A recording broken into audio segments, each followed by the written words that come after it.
జానే జిగర్స్ అందరికి చాలా లేట్ అయినట్టుంది. సో ఎక్కువ టైం తీసుకొని నేను థ్యాంక్ యూ వెరీ మచ్. మా సినిమాలో డైలాగ్ ఉంది, రాజుగారి పెళ్ళి 7 తరాలు అటు గుర్తుండిపోద్దని. అలాగే ఈ సంక్రాంతి మా అందరికీ 7 తరాలు ఇటు గుర్తుండిపోద్ది. ఎందుకంటే తెలుగు సినిమా హిస్టరీలోనే మేబీ ఇలాంటి సంక్రాంతి వచ్చి ఉండదు. ఇన్ని సినిమాలు, ఇన్ని పెద్ద హీరో సినిమాలు, ఇంత కాంపిటీషన్లో మా సినిమా అనగనగా ఒక రాజు వినపడుతుందా కనపడుతుందా అని చాలామంది ప్రశ్నలు అడిగారు. నాకు చాలా టెన్షన్గా ఉండింది స్టార్టింగ్లో.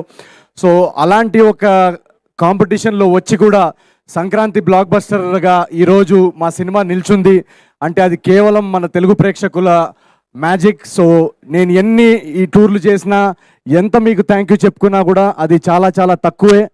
ప్రతి ప్రేక్షకుడికి ఎవరైతే మా సినిమా సితారా ఎంటర్టైన్మెంట్ సినిమా, మా నాగవంశీ గారి సినిమా, నా నవీన్ సినిమా వస్తుందని నమ్మి ఫస్ట్ డే వెళ్ళి టికెట్ కొని మీ కష్టార్జితం మా సినిమా మీద పెట్టినందుకు పేరు పేరున ప్రపంచవ్యాప్తంగా న్యూజెర్సీ కానీ, ఏలూరు కానీ, నెల్లూరు కానీ, అటు యూకే కానీ, ఆస్ట్రేలియా కానీ, న్యూజిలాండ్ కానీ, ఈ ప్రతి ఒక్కరు తెలుగు ప్రేక్షకులు ఎక్కడున్నా కూడా మీ అందరికీ నేను శిరస్సు వచ్చి నేను పాదాభివందనాలు చేసుకుంటున్నాను. మీరు లేకపోతే అసలు నవీన్ పోలిశెట్టి అనే వ్యక్తే ఉండడు. So thank you so much. ఒక 2-3 పేర్లు రాసుకొని వచ్చాను నేను, వాళ్ళ గురించి నేను ఖచ్చితంగా మాట్లాడాలి. ఈరోజు నాకు అన్నిటికన్నా సంతోషంగా ఏముందంటే ఇక్కడ మా డిస్ట్రిబ్యూటర్సు, ఎగ్జిబిటర్సు అందరూ వచ్చి స్టేజ్ మీద వాళ్ళ ఫేస్ మీద ఒక చిరునవ్వు, వాళ్ళ ఫ్యామిలీస్ గురించి చెప్పడం, మా సినిమా రన్ గురించి చెప్పడం నేను మొదటిసారి చూడడం. అండ్ చాలామంది వాళ్ళలో నా 4 సినిమాలు డిస్ట్రిబ్యూట్ చేశారంట.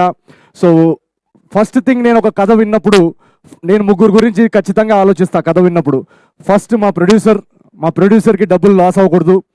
2 మా డిస్ట్రిబ్యూటర్స్ అండ్ ఎగ్జిబిటర్స్, వాళ్ళు ఖచ్చితంగా ఈ సినిమాకి మనం పెడుతున్న బడ్జెట్కి ఖచ్చితంగా వాళ్ళు బ్రేక్ ఈవెన్ అవ్వాలి. అది అవ్వాలి. వాళ్ళ సొంత కష్టార్జితం పెడుతున్నారు, వాళ్ళు లాసెస్లోకి వెళ్ళకూడదు అనేది ఒక నా మైండ్లో తిరుగుతూ ఉంటుంది.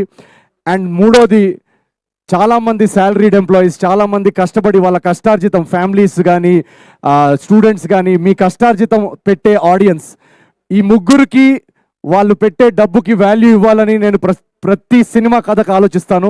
సంవత్సరానికి ఒక 2-3 కథలు చేయడం పెద్ద విషయం కాదు, చేసేయచ్చు. బట్ ఆ 2-3 కథలు వీళ్ళు 3కి వర్కౌట్ అవ్వాలనేదే నా మెయిన్ రెస్పాన్సిబిలిటీ. సో ఇందాక మా డిస్ట్రిబ్యూటర్ అంటున్నారు 4వ సినిమా డిస్ట్రిబ్యూట్ చేస్తున్నారంట.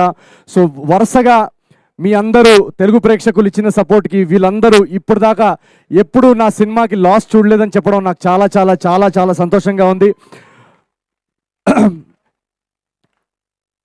ఏజెంట్ సాయి శ్రీనివాస్ ఆత్రేయ, జాతిరత్నాలు, మిస్